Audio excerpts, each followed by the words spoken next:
Hello friends, short analysis और value stock series में आपका स्वागत है, जहां हम एक पर्टिकुलर स्टॉक का फंडामेंटल और टेक्निकल व्यू अंडरस्टैंड करते हैं। हमने और भी वैल्यू स्टॉक्स के फंडामेंटल एनालिसिस किए हैं, जिसके लिंक्स ऊपर कार्ड में और नीचे डिस्क्रिप्शन में है। हम बहुत सारे स्टॉक्स का लॉन्ग टर्म और शॉर्ट टर्म चार्ट एनालिसिस हमारे टेलीग्राम चैनल्स पे भी पोस्ट करते हैं। लिंक्स आपको डिस्क्रिप्शन में मिल जाएगी। आज हम डिस्कस करेंगे मैस्टेक लिमिटेड के बारे में और जानेंगे क्या इसमें ऐसे कुछ फैक्टर्स हैं जिससे इन्वेस्टर्स की वेल्थ मल्टीप्लाई हो सकती है। सबसे पहले स्टार्ट करेंगे इसके बिजनेस मॉडल से। इनकॉर्पोरेटेड इन 1982, मैस्टेक एक सॉफ्टवेयर सॉल्यूशन और आईटी इंटीग्रेटेड सर्विस प्रोवाइडर है। It is a leading IT solution player with global operations in providing new technology and IP-led enterprise solutions. IP-led ये कुछ ऐसे फ्रेमवर्क्स होते हैं जिसमें पहले से ही कुछ प्री बिल्ड टेस्ट एसेट्स होते हैं, जिससे कोई भी चीज की टेस्टिंग और डेवलपमेंट कॉस्ट कम हो जाती है और प्रोसेस और डेवलपमेंट प्रोसेस भी बूस्ट होता है। ये company insurance, government, health care, financial ऐसे कुछ सेक्टर्स के इंडस्ट्रीज को केटर करती है। मैस्टेक ने माइक्रोसॉफ्ट, ओरेकल, आईबीएम जैसे टेक जायंट्स के साथ, आईटी जायंट्स के साथ टाई अप किया है for delivering quality products and services. ये कंपनी के clients US, UK, middle east, India, Singapore, Malaysia और ऑस्ट्रेलिया में हैं। अगर हम इनका सर्विस पोर्टफोलियो देखें तो सबसे पहले आता है application development, support and maintenance. Second, ERP and cloud migration.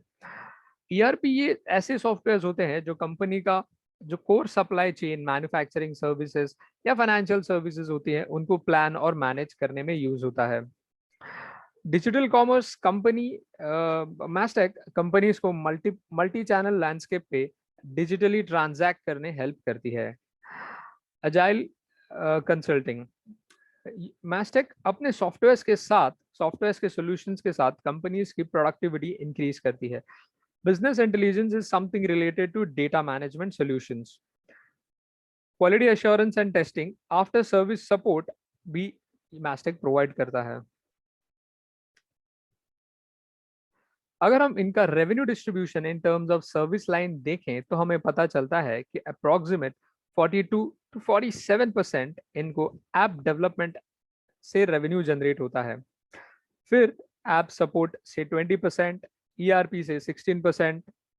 तो इनका जो मेन सर्विस है वो ऐप डेवलपमेंट एंड सपोर्ट है।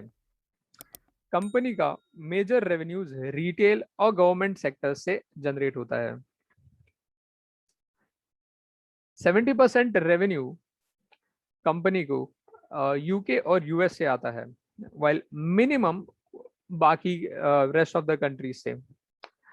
2020 में, सॉरी 2019 में ये कंपनी ने यूरोप और यूके का जो शेयर था उसमें 2020 में हम थोड़ा सा यहाँ पे कम होता हुआ दिखेगा, और रेस्ट ऑफ द वर्ल्ड जैसे इंडिया, ऑस्ट्रेलिया, सिंगापुर, मलेशिया से 1.6 से बढ़कर 2.5 हुआ है। मिडल ईस्ट से 0% से बढ़कर 2.2 हुआ है। तो यहाँ कंपनी एक डाइवर्सिफिकेशन स्ट्रैटेजी यूज कर रही है, जो एक पॉजिटिव साइन है। अगर हम कंपनी के फाइनेंशियल की तरफ एक नजर डालें तो हमें पता चलता है तो कि सेल्स 560 करोड़ से बढ़कर 1722 करोड़ हुए हैं with in a span of 5 years। सो ये 25% के सीएजीआर के रेट से ग्रो कर रहे हैं इनके रेवेन्यूज।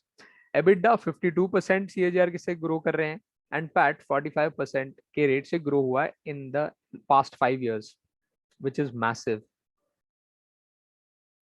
कंपनीज के मार्जिन भी 5 years के स्पैन में बहुत ही ज्यादा शूट अप हुए हैं, जो कंपनीज के strong footprint in IT sector दर्शाता है। आरओई और ROC, that is capital employed, और एसेट्स के रिटर्न्स में हमें डिप दिखाई दे रहा है।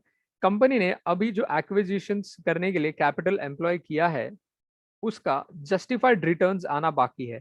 आने वाले समय में ये रिटर्न रेशियोज बहुत ही अच्छे से दिखाई दे सकते हैं। अगर हम क्वार्टरली सेल्स का ग्राफ देखें तो हमें बहुत ही अच्छे से लीनियर वे में ऊपर जाता हुआ दिख रहा है, जिससे कंपनी का फ्यूचर ग्रोथ प्रेडिक्टेबल है। शेयर होल्डिंग पैटर्न की बात करें तो प्रमोटर्स ने अपने शेयर्स में यहाँ पर इंक्रीज किया है, पब्लिक ने इंक्रीज किया है। ऑल्सो जो फॉरेन इन्वेस्टर्स हैं उनके भी शेयर होल्डिंग्स पैटर्न में हमें यहाँ पर इंक्रीज दिखाई देता है।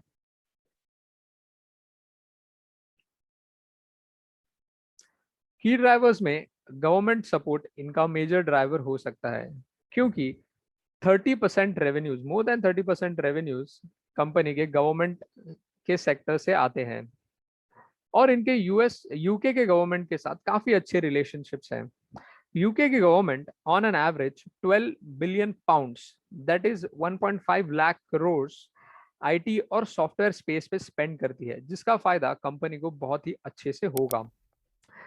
इवोसिस एक्विजिशन, कंपनी ने लास्ट ईयर इवोसिस, ये जो कंपनी है इसको एक्वायर किया था। इवोसिस एक क्लाउड सर्विस प्रोवाइडर है, ऐसे आप समझ सकते हैं, जहां मैस्टेक ऐप डेवलपमेंट और ऐप सपोर्ट प्रोवाइड करती है, वहीं इवोसिस क्लाउड सर्विस प्रोवाइड करती है। तो यहाँ पर एक बहुत ही अच्छा एंड टू एंड सॉल्यूशंस अभी मैस्टेक प्रोवाइड कर सकता है विद द एक्विजिशन ऑफ इवोसिस।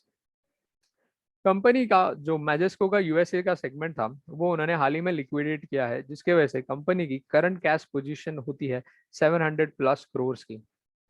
आने वाले टाइम में कंपनी ये पैसे बहुत ही अच्छे से यूटिलाइज कर सकती है with their 3 years and 5 years expansion plans. Ashank Desai जो कंपनी के इंटरिम सीईओ हैं, उन्होंने रिसेंटली 1.5 लाख शेयर ये कंपनी के बाय किए मैस्टेक के, जिससे प्रमोटर्स का कंपनी में बढ़ने वाला ट्रस्ट दिखाई देता है। नेशनल हेल्थ सर्विस एनएचएस ने रिसेंटली कुछ 12 कंपनी शॉर्टलिस्ट किए हैं for health side order of रफली अराउंड 6,000 करोड़, और मैस्टेक इन 12 कंपनीज में से एक कंपनी है। अगर मैस्टेक को डिसेंट चंक मिलता है ये 6,000 करोड़ में से कुछ भी, तो उसका डायरेक्ट इफेक्ट हमें इनके प्रॉफिट्स और शेयर प्राइस में दिखाई देगा। ये कुछ रिस्क फैक्टर्स है जो मुझे लगते हैं। कंपनी का 70% रेवेन्यूज आउटसाइड से आता है, आउटसाइड इंडिया से आता है, जिसके वजह से फॉरेन करेंसी फ्लक्चुएशंस के रेट्स में कुछ भी ऊपर नीचे होता है तो कंपनी के प्रॉफिट्स अफेक्ट हो सकते हैं। कंपनी का जैसे हमने देखा था, कंपनी डाइवर्सिफिकेशन कर रही है और अदर जो पार्ट्स है जैसे इंडिया, सिंगापुर, मलेशिया, और यहाँ पर भी एक्सपांड करने का देख रही है। सो कंपनी को सबसे पहले तो लार्ज आईटी कंपनी है जो इंडियन कंपनीज है उनसे compete करना पड़ेगा, जो थोड़ा सा डिफिकल्ट हो सकता है। कंपनी के मैस्टेक के मेजर रेवेन्यूज टॉप 10 क्लाइंट से ही आते हैं।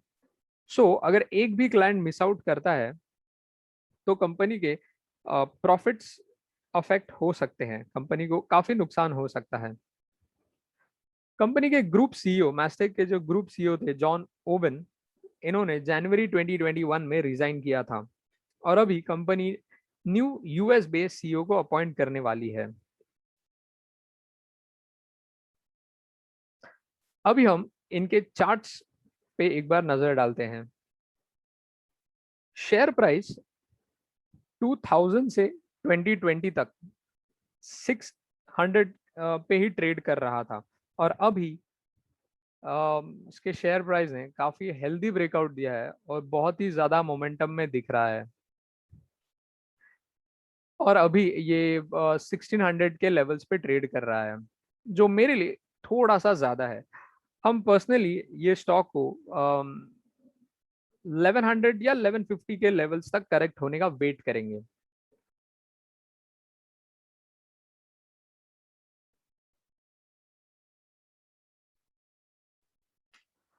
हमें लगता है मैस्टेक के पास ट्रेमेंडस ग्रोथ पोटेंशियल है, इनके फंडामेंटल्स भी बहुत अच्छे हैं, और एज पर फंडामेंटल वैल्यूएशंस देखें, जैसे डीसीएफ मॉडल हुआ या ईवी ईवी इबिडा मॉडल हुआ, या और भी ऐसे कुछ फाइनेंशियल वैल्यूएशन मॉडल्स हम यूज करते हैं, जिससे हमें पता चलता है कि अभी भी ये कंपनी अंडर वैल्यूड है। हम इसे ऑन डिप्स एंटर करने का देख सकते हैं। कुछ चीजें मॉनिटर करने जैसी होंगी, जैसे कंपनी का जो अभी 700 करोड़ का कैश है कंपनी के पास, उसको लेकर के कंपनी क्या प्लान्स करती है, इनके जो न्यू सीईओ है वो किस तरह से डायरेक्शन देते हैं और वो कौन है, एनएचएस के डील्स में से कितना चंक कंपनी को मिलता है, ये सारी चीजें थोड़ी सी मॉनिटर करनी होंगी। हम ये सारी चीजें आपको हमारे चैनल पे अपडेटेड रखने का जरूर ट्राई करेंगे। फ्रेंड्स, मैं आशा करता हूँ आपको हमारा ये शॉर्ट एनालिसिस पसंद आया होगा और इन्फॉर्मेटिव लगा होगा। ऐसे ही स्टॉक रिलेटेड इन्फॉर्मेशन के लिए हमारे चैनल को सब्सक्राइब करें और टेलीग्राम चैनल को ज्वाइन करेंगे। मैं आपको बताना चाहूँगा कि यहाँ हम कोई स्टॉक रिकमेंडेशन नहीं देते, ये सिर्फ एक लर्निंग पर्पस के लिए वीडियोस बनाए जाते हैं। कोई भी डिसीजन लेने से पहले आप आपके फाइनेंशियल एडवाइजर को ज़रूर कंसल्ट करें। Thank you.